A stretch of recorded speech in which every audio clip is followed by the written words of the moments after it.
तो शनिवार का दिन शेयर बाजार में काम करने वाले सभी लोगों के लिए छुट्टी का दिन और ज़्यादा काम करने का भी दिन। आप सभी को नमस्कार। देखिए, मिड कैप में जब भी रैली आती है ना, बहुत शार्प रैली आती है और वही रैली आजकल बाजार में चल रही है। इंडेक्स तो धीरे धीरे चलता गिरता रहता है, लेकिन मिड कैप जैसे चढ़ते हैं वैसे ही उतरते भी हैं। तो इसी के मद्देनजर आज हम एक शेयर के ऊपर चर्चा करेंगे, जो कि टेक्नोलॉजी क्षेत्र का शेयर है। नाम है बिरला सॉफ्ट। सी के बिरला ग्रुप की कंपनी है, पुणे बेस्ड कंपनी है।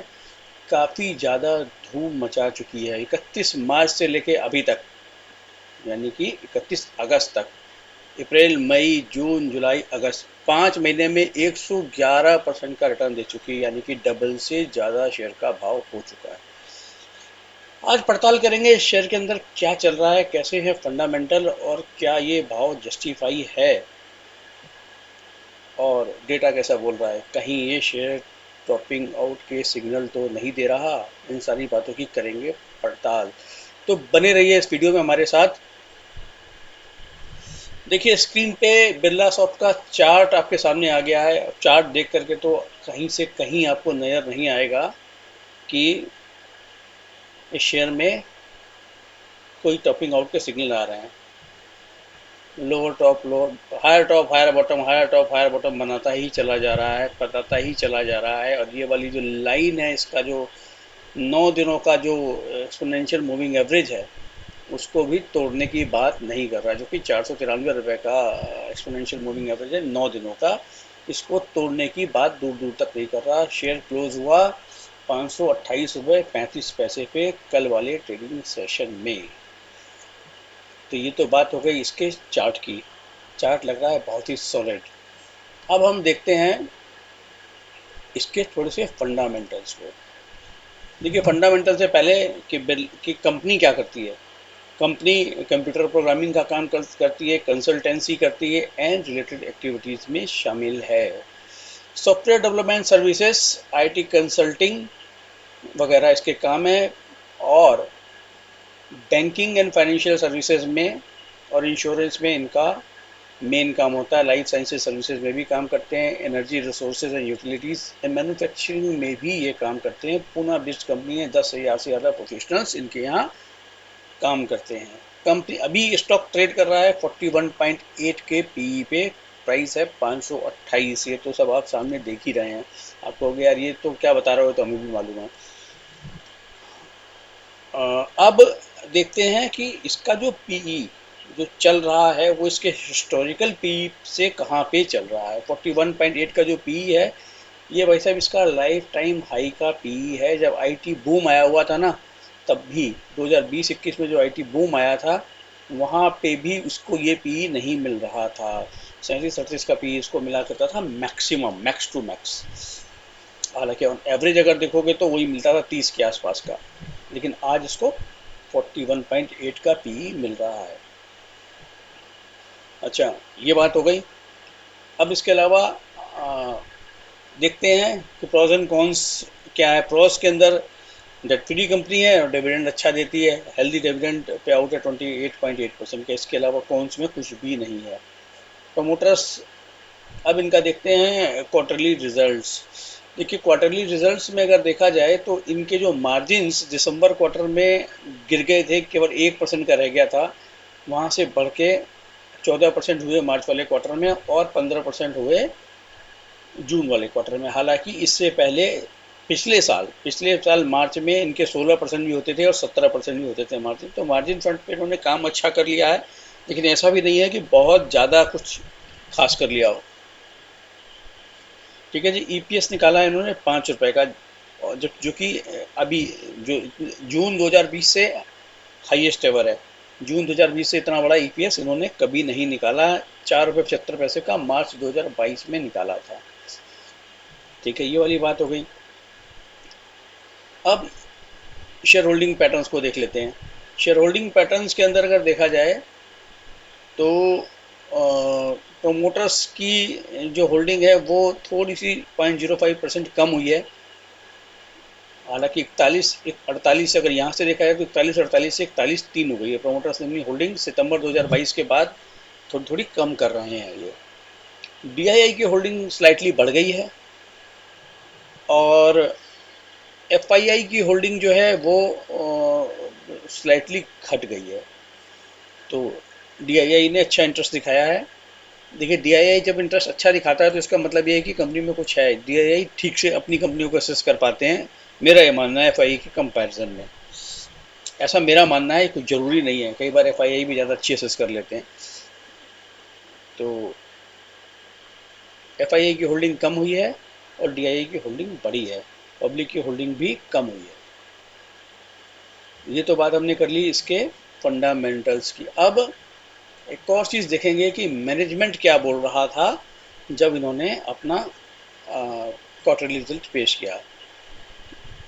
उसके बाद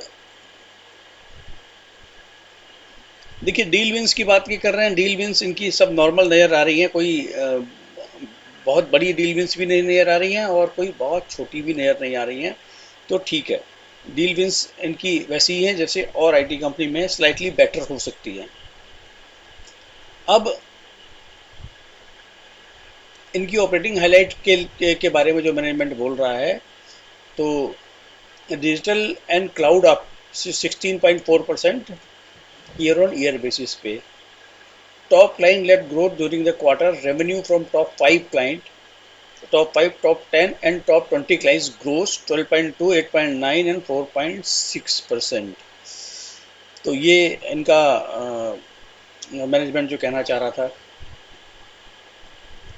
इसके अलावा जो मेन चीज़ मैं इसमें देख पा रहा हूँ, ऑपरेशनल मैट्रिक्स के अगर इनके अंदर आप जाकर के देखेंगे ना, तो इनका भी बिजनेस बाकी कंपनियों की तरह अमेरिका और यूरोप से ही आता है। अमेरिका से 84% और यूरोप से 10%, रेस्ट ऑफ द वर्ल्ड से 6% आता है।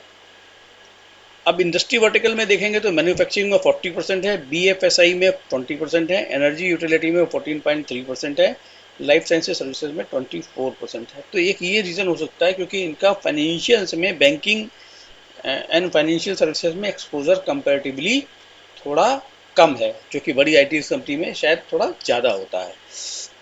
हम क्या देखेंगे, अब हम देखेंगे कि इस कंपनी में की परफॉर्मेंस, प्राइस परफॉर्मेंस वगैरह सब कुछ कैसी रही है। तो उसको देखने के लिए अब हम लगाएंगे अपनी एक्सेल वर्किंग।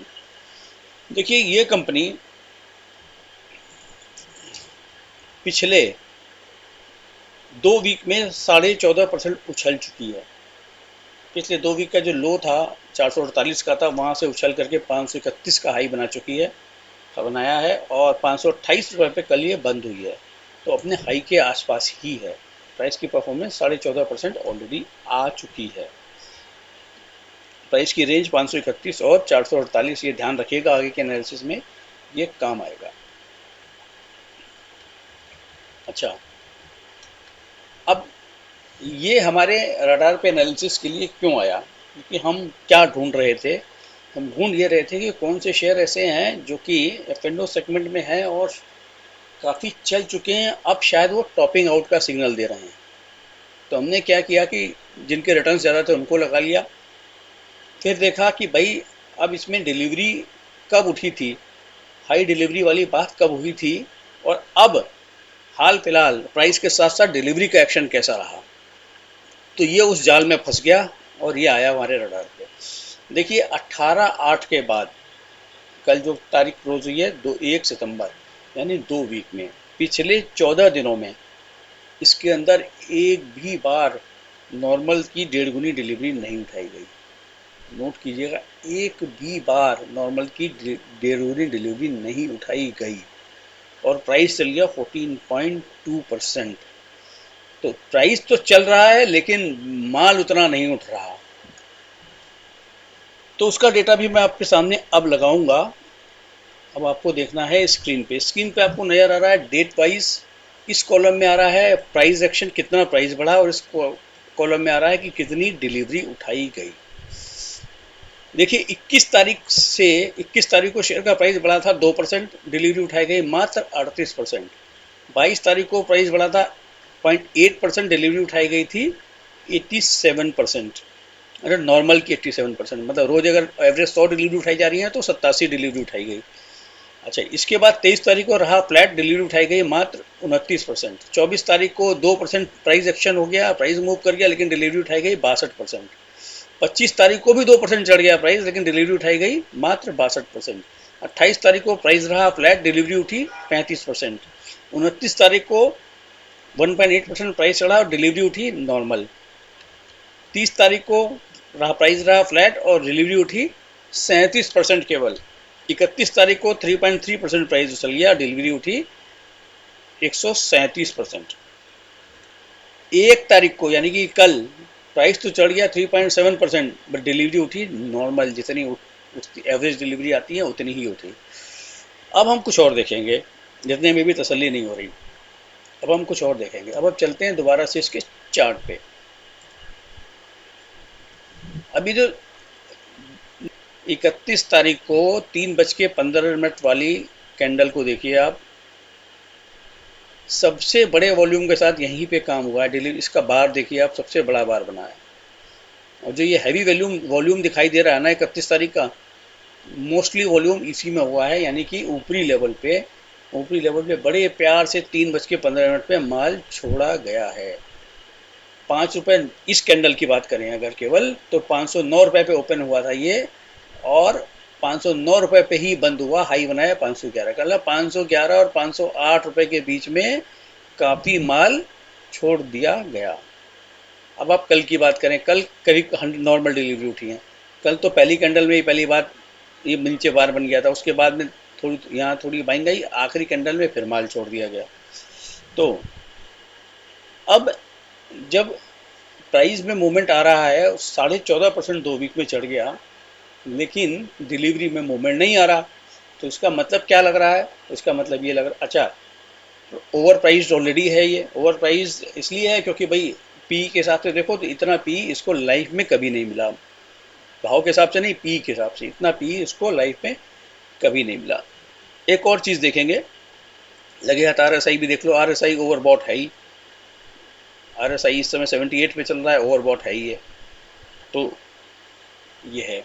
अब इसमें देखिए, कंपाउंड सेल्स ग्रोथ जो है वो TTM की 13% है, 3 साल की 13% है, 5 साल की 16% है। तो ऐसा बहुत ज़्यादा अलार्मिंग ग्रोथ तो नहीं है। कंपाउंड प्रॉफिट ग्रोथ TTM की तो -26 है, 3 साल की 14 और 5 साल की 5 और 10 साल की 5 है।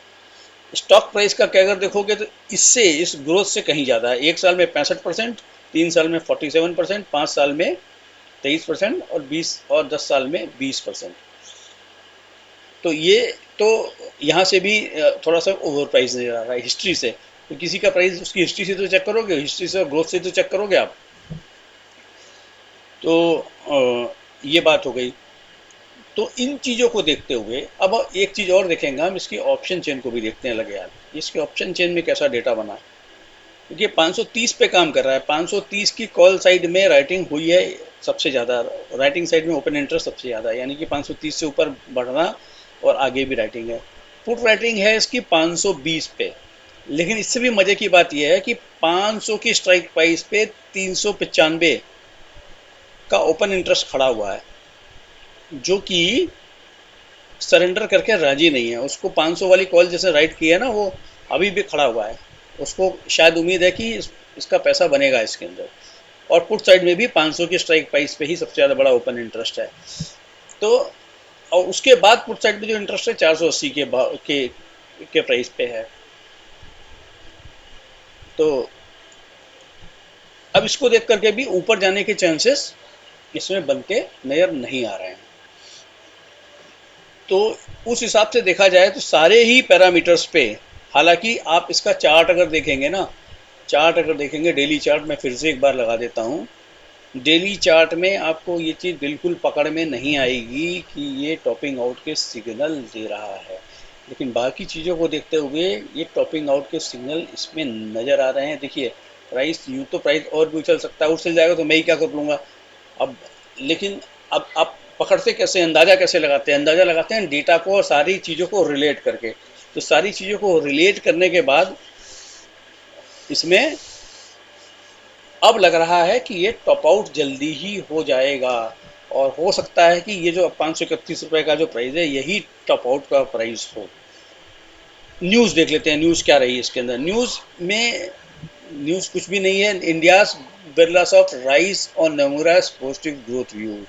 नोमुरा जो जापान की रिसर्च हाउस है, इसने इसको कॉन्फिडेंस है कि भाई ये बढ़ेगा, लेकिन हालांकि किसी भी ब्रोकर हाउसेस ने इसके टारगेट इस तरीके के नहीं दिए जिस प्राइस पॉइंट पे ये पहुंच गया है।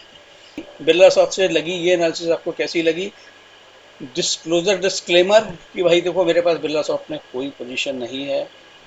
मैं शायद शॉर्ट पोजीशन बनाने की इसमें बात सोचूं अपने पोर्टफोलियो को हेज करने के लिए।